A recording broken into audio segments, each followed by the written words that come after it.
আজি আমি ইণ্ডিগো চেপ্টাৰটোৰ পাৰ্ট 3 আৰম্ভ কৰিবলৈ ওলাইছোঁ। আহক পাৰ্টটি আৰম্ভ কৰোঁ। Gandhi never contented himself with large political or economic solutions. Mahatma গান্ধীয়ে কেতিয়াও বৃহৎ ৰাজনৈতিক আৰু আৰ্থিক সমস্যা সমাধানতে সীমিত নাথাকিছিল। He saw the cultural and social backwardness in the Champaran villages and wanted to do something about it immediately. Mahatma গান্ধীয়ে চম্পাৰণৰ গাঁওবোৰত সামাজিক আৰু সাংস্কৃতিকভাৱে পিছপৰা কথাটো লক্ষ্য কৰিছিল আৰু শীঘ্ৰেই এই ক্ষেত্ৰত কিবা এটা কৰিব বিচাৰিছিল। He appealed for teachers. তেওঁ শিক্ষকৰ বাবে আহ্বান জনালে। Mahadev Desai and Narhari Parikh, two young men who had just joined Gandhi as disciples, and their wives volunteered for the work. Mahadev Desai আৰু নৰহাৰী পাৰিক দুজন যুৱক যি মহাত্মা গান্ধীৰ অনুগামী আছিল আৰু অলপতে যোগদান কৰিছিল, তেওঁলোকে আৰু তেওঁলোকৰ ঘৈণীয়েকসকলে স্ব-ইচ্ছাই এই কামত সহায় কৰিছিল। Several more came from Bombay, Pune and other distant parts of the land. Bombay, Pune আৰু অন্যান্য ঠাইৰ পৰাও বহুতো মানুহ আগবাঢ়ি আহিল। Devadas, Gandhi's youngest son, arrived from the ashram and so did Mrs. Gandhi. Mahatma গান্ধীৰ ডাঙৰ পুত্ৰ দেৱদাস আৰু তেওঁৰ শ্ৰীমতী গান্ধীও আশ্ৰমৰ পৰা আহিছিল। Primary schools were open in 6 villages. 6খন গাঁৱত প্ৰাথমিক বিদ্যালয় খোলা হৈছিল। Kasturibai taught the ashram rules on personal cleanliness and community sanitation. কাস্তুৰিবাইয়ে ব্যক্তিগতভাৱে পৰিষ্কাৰ পৰিচ্ছন্নতা আৰু সামূহিক স্বাস্থ্য ৰক্ষাৰ সন্দৰ্ভত আশ্ৰমৰ নিয়ম শিকাইছিল। Health conditions were miserable. Champaran অঞ্চলৰ মানুহৰ স্বাস্থ্যৰ অৱস্থা অতি দুখীয়া আছিল। Gandhi got a doctor to volunteer his services for 6 months. Mahatma গান্ধীয়ে এজন ডাক্তৰক স্বেচ্ছাসেৱক হিচাপে 6 মাহ কাম কৰাইছিল। 3 medicines were available: castor oil, quinine and sulfur ointment. 3 বিধ ঔষধ পোৱা গৈছিল: castor oil, quinine আৰু sulfur ointment. Anybody who showed a coated tongue was given a dose of castor oil. যাৰ জিভাত ঘাঁ ওলাইছিল তেওঁক castor oil দিয়া হৈছিল। Anybody with malaria fever received quinine plus castor oil. Malaria ৰোগীক কুইনাইন প্লাছৰ লগতে castor oil দিয়া হৈছিল। Anybody with skin eruptions received ointment plus castor oil. আৰু যাৰ ছালত খৰ খজুৱতি হৈছিল তেওঁক ointment plus লগতে castor oil দিয়া হৈছিল। Gandhi noticed the filthy state of women's clothes. চম্পাৰণৰ মহিলাসকলৰ কাপোৰবোৰ বৰ লেতেৰা আছিল আৰু সেইবোৰ মহাত্মা গান্ধীয়ে লক্ষ্য কৰিছিল। He asked Kasturibai to talk to them about it. Mahatma গান্ধীয়ে কাস্তুৰিবাইক এই বিষয়ে মহিলাসকলৰ সৈতে আলোচনা কৰিবলৈ কৈছিল। One woman took Kasturibai into her heart and said, "Look, there is no box or cupboard here for clothes." এজনী মহিলাই কাস্তুৰিবাইক তেওঁৰ নিজৰ ঘৰলৈ লৈ গৈছিল আৰু কৈছিল, "চোৱা, ইয়াত কাপোৰ থবৰ বাবে কোনো বাকচ বা আলমাৰি নাই। The sari I am wearing is the only one I have. মই পিন্ধি থকা একমাত্ৰ শাৰীখনেই মোৰ লগত আছে।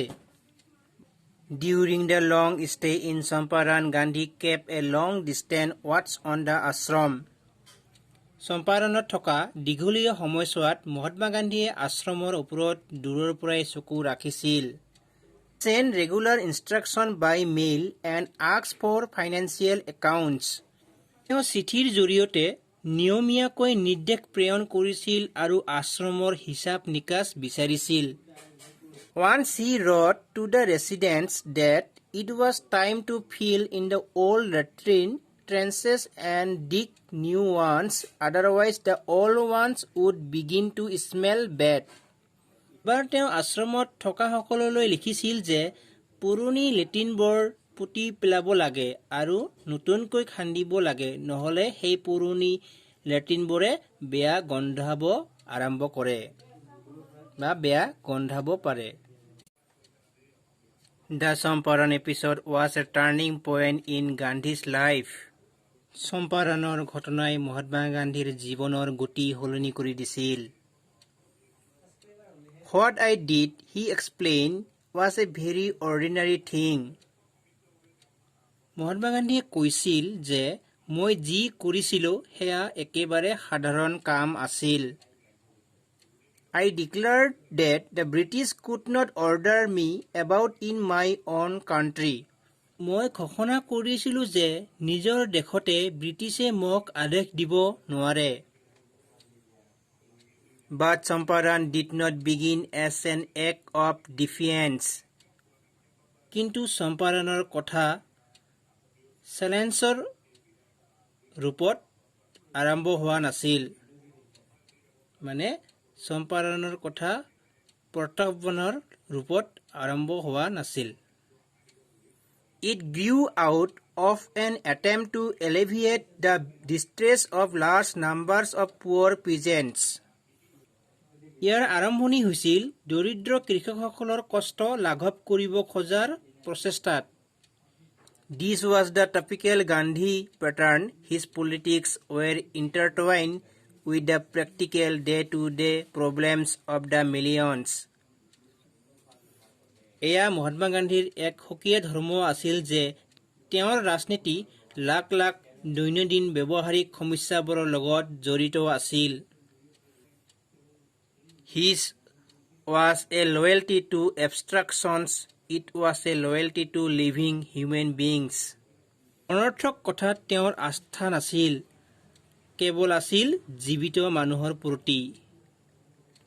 In everything Gandhi did, moreover, he tried to mold a new free Indian who could stand on his own feet and thus make India free. Mahatma গান্ধীয়ে যি কৰিছিল সেয়া আছিল নতুন স্বাধীন ভাৰতীয়ক এনেকুৱা সাঁচত গঢ় দিয়া প্ৰচেষ্টা যাৰ জৰিয়তে তেওঁ নিজৰ ভৰিত নিজে থিয় দিব পাৰে আৰু এইদৰে ভাৰতক স্বাধীন কৰাব পাৰে। Early in the Champaran action, Charles Freer Andrews, the English pacifist who had become a devoted follower of the Mahatma, came to bid Gandhi farewell before going on a tour of duty to the Fiji Islands. চম্পাৰণৰ কাম-কাজৰ আৰম্ভণিত Charles ফ্ৰুয়াৰ এণ্ড্ৰিউছ নামৰ এজন British শান্তিকামী আছিল, যিজন মহাত্মা গান্ধীৰ একান্ত অনুগামী আছিল।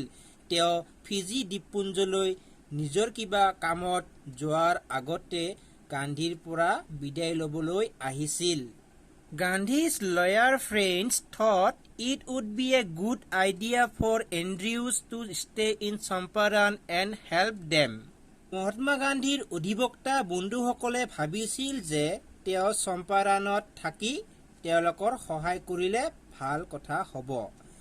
মানে এণ্ড্ৰিউছ যদি চম্পাৰানত থাকে তেওঁলোকৰ বহুতো সহায় হ'ব।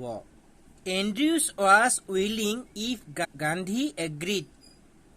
এণ্ড্ৰিউছে স্ব-ইচ্ছাই ৰাজি আছিল যদিহে মহাত্মা গান্ধী সন্মত হয়।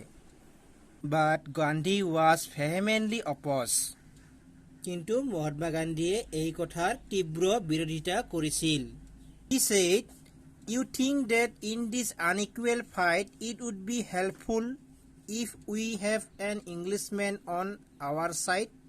মহাত্মা গান্ধীয়ে কৈছিল যে তোমালোকে ভাবা নেকি এই অসমান যুদ্ধত এজন ইংৰাজ আমাৰ পক্ষত থাকিলে আমাৰ সহায় হ'ব? This shows the weakness of your heart.